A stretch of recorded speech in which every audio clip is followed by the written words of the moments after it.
किसी ने बड़े कमाल की बात कही है कि जिंदगी की परीक्षा में कभी नंबर नहीं मिलते, इसीलिए जब लोग आपको दिल में जगह दे दें तो समझ लीजिएगा पास हो गए आप। हाय गाइस, मेरा नाम है आरजे कार्तिक। एक छोटी सी कहानी। ये कहानी एक राजा की जिसके पास में बहुत बड़ा साम्राज्य था, बहुत विशाल सेना थी, कहीं कोई कमी नहीं थी। लेकिन राजा बूढ़ा हो चला था। राजा की कभी भी मौत हो सकती थी, बड़ा बीमार रहता था। इस सब के बीच में राजा ने अपने राज्य के लिए अगले उत्तराधिकारी का चुनाव किया और अगला राजा घोषित कर दिया। उसका जो बड़ा बेटा था उसको राजा चुन लिया गया। समस्या ये नहीं थी, समस्या ये थी कि वैद्य जी ने कहा था कि राजा साहब, अब आपके पास में बहुत कम दिन बचे हैं, आप संन्यास ले लीजिए, ये सब छोड़ छाड़ के चले जाइए, जंगलों में तपस्या कीजिए, आखिरी दिनों को ऊपर वाले की भक्ति में लगाइए। पूरी जिंदगी आपने इस राज्य का ख्याल रखा है, अब अपने बच्चों को इसका ख्याल रखने दीजिए। राजा के सामने समस्या थी उसकी 4 रानियां। राजा की 4 रानियां थी। राजा चाहता था कि इनमें से किसी एक के साथ में संन्यास ले लिया जाए।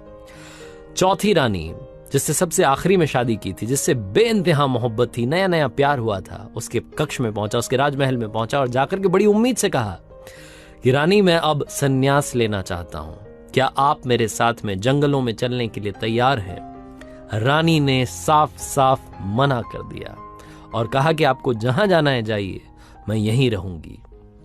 राजा को समझ में नहीं आया कि मेरे मुंह पर बेइज्जती हो गई। मैंने इतना प्यार किया, इतना ख्याल रखा और मुझसे कहा जा रहा है कि आप जाइए जहां जाना है।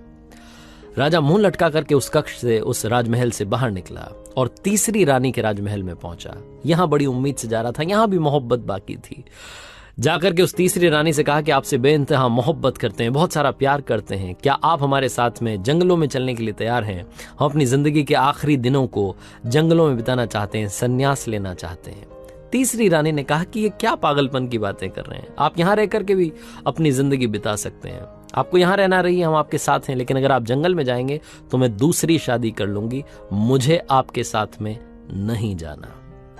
राजा यहां से भी मायूस होकर के, उदास होकर के, दूसरी रानी के, जो दूसरी रानी थी, इससे दूसरी शादी की थी, उनके कक्ष में, उनके राजमहल में पहुंचा। बड़ी उम्मीद से जा रहा था, मन ही मन सोच रहा था कि दूसरी रानी बड़ी बुद्धिमान है। जो उस राज्य के पॉलिटिकल डिसीजंस होते थे उनमें वो रानी जो है फैसला लेने में राजा की मदद करती थी, बहुत बुद्धिमान थी, हर बात समझाती थी कि ये सही कर रहे हो, ये गलत कर रहे हो, इसे वापस से सही करने की जरूरत है। तो राजा बड़ी उम्मीद से जा रहा था। वहां भी थोड़ा बहुत प्यार बचा था कि काश वो एक बार हाँ कर दे और उसके साथ में अपनी जिंदगी के आखिरी पल बिता लूं। होता है ना, इंसान को लगता है कि कोई ना कोई होना चाहिए जिसके साथ में जिंदगी के आखिरी पल बिताए जाए। बड़ी उम्मीद के साथ में उस रानी के राजमहल में पहुंचा। उस रानी से जाकर के वही बात कही जो बाकी रानियों से कह रहा था कि रानी, मैं जंगल में जाना चाहता हूं, संन्यास लेना चाहता हूं, जिंदगी के आखिरी पल बचे हैं, इन्हें बिताना चाहता हूं, क्या आप मेरे साथ चलने के लिए तैयार हैं? दूसरी रानी ने कहा कि राजा साहब, बड़ा मन था आपके साथ चलने का, लेकिन नहीं चल पाऊंगी। आपके सारे फैसलों में आपका साथ दिया, लेकिन यहां आपका साथ नहीं दे पाऊंगी। एक काम कर सकती हूं, मैं भी आपसे प्यार करती हूं, जब आप इस दुनिया को छोड़ करके चले जाएंगे तो आपका अंतिम संस्कार करवा दूंगी, सारे अरेंजमेंट्स कर दूंगी, आपको परेशान नहीं होना है, आप निश्चिंत होकर के जाइए जंगल में, आपको जो करना है, तपस्या करना है कीजिए, सन्यासी बनना है बनिए। आपके जो आखिरी अंतिम संस्कार के कार्य होंगे बिल्कुल शाही अंदाज में होंगे, आप इस बात की चिंता मत कीजिएगा। राजा वहां से भी मायूस होकर के, उदास होकर के लौट रहा था कि अचानक से एक आवाज आई कि राजा साहब, चलिए, कहां चलना है? मैं आपके साथ में चलने के लिए तैयार हूं, आप बताइए कि कितने दिन जंगलों में बिताने, मैं आपके साथ में चलने के लिए तैयार हूं। राजा ने मुंह उठा करके देखा तो उस राजमहल के दरवाजे पर एक कमजोर सी स्त्री खड़ी थी, जिसके शरीर पर कोई गहना नहीं था। वो थी राजा की पहली पत्नी, राजा की पहली रानी, जिससे सबसे पहली शादी हुई थी, जिससे बेइंतहा मोहब्बत एक वक्त में की थी, लेकिन उसके बाद रानियां आती चली गईं। वो पहली रानी जिसकी केयर करने की जरूरत थी, जिसका ख्याल रखना था, राजा ने बिल्कुल केयर नहीं की। वो कह रही थी कि मैं आपके साथ चलने के लिए तैयार हूं। राजा को मन ही मन बुरा लगने लगा और लगा कि शायद वो जानता था कि ये पहली रानी ही उसका साथ देगी, बाकी की रानियां मना कर देंगी। उस पहली रानी के साथ में सन्यास की तरफ चल पड़ा। ये कहानी राजा और उसकी 4 रानियों की नहीं है, ये कहानी मेरी, आपकी, हम सब की है।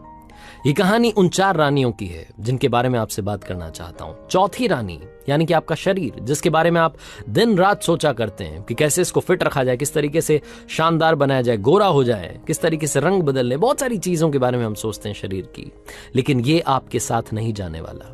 तीसरी चीज, तीसरी रानी जिनके बारे में मैं बात करना चाहता हूं, तीसरी रानी यानी कि वो सारी चीजें, वो मटेरियलिस्टिक चीजें जिनके पीछे हम भागते रहते हैं, लैपटॉप, मोबाइल, कपड़े, घड़ियां, गाड़ियां, मकान, जिनके पीछे हमने पूरी जिंदगी बिता दी।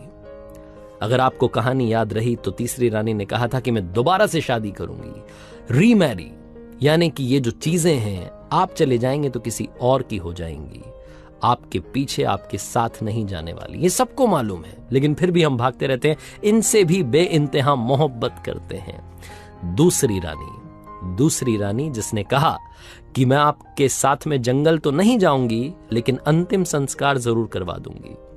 दूसरी रानी यानी कि आपकी फैमिली, आपके फ्रेंड्स, आपके वो लोग जिनसे आप बहुत सारा प्यार करते हैं, अंतिम संस्कार तक, फ्यूनरल तक आपके साथ जाएंगे। आपको जहां दफनाया जा रहा होगा, जलाया जा रहा होगा, वहां तक साथ जाएंगे, लेकिन चाह करके भी आपके साथ इस दुनिया से नहीं जा सकते, बिल्कुल साथ साथ नहीं जा सकते, पॉसिबल ही नहीं है। इसीलिए उसने कहा कि मैं आपके साथ में आपके अंतिम संस्कार तक साथ दूंगी, उसके आगे साथ नहीं दे पाऊंगी। और पहली रानी जिसका आपने बिल्कुल ख्याल नहीं रखा, आपकी सोल, आपकी आत्मा, क्योंकि वो आपको फ्री में मिली थी, इसलिए उसका ख्याल कहां से रखते। इंसान को जो चीज फ्री में मिलती है उसकी हम कभी कद्र नहीं करते। हमारे साथ शुरुआत से आई है और इस सोल की हमने कभी कद्र नहीं की।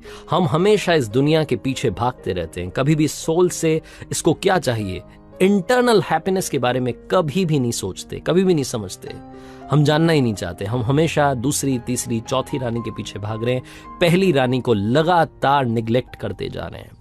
सोचिएगा, ध्यान से सोचिएगा, जिंदगी में जब भी आपको कोई बड़ा डिसीजन लेना होता है, उस डिसीजन को लेने के वक्त आप सबसे ज्यादा खुद की आवाज को सुनते हैं, दिल की आवाज को सुनते हैं, आपकी सोल को सुनते हैं, जो आपका हमेशा साथ देती है।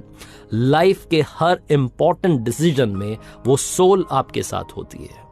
कई लोग कहते हैं कि मोटिवेशन की जरूरत होती है, रियल मोटिवेशन हमेशा अंदर से आता है। जब अंदर से आवाज आती है कि तुझे कर दिखाना है, तभी आप कर दिखाते हैं। जिंदगी में हमेशा पहली रानी का, यानी कि आपकी पहली पत्नी का, यानी कि आपकी सोल का ख्याल रखना जिंदगी के हर डिसीजन में आपकी मदद करेगी, आपको सुकून देगी। आपकी सोल के बारे में सोचिए, थोड़ा सा मेडिटेशन करना शुरू कीजिए, जिंदगी इतनी मुश्किल भी नहीं है। आरजे कार्तिक इसीलिए कहता है, कर दिखाओ कुछ ऐसा कि दुनिया करना चाहे आपके जैसा। हर सोमवार सुबह 9:30 बजे मेरे YouTube चैनल पर, इंस्टाग्राम हैंडल पर, फेसबुक पेज पर देखिए एक नई कहानी।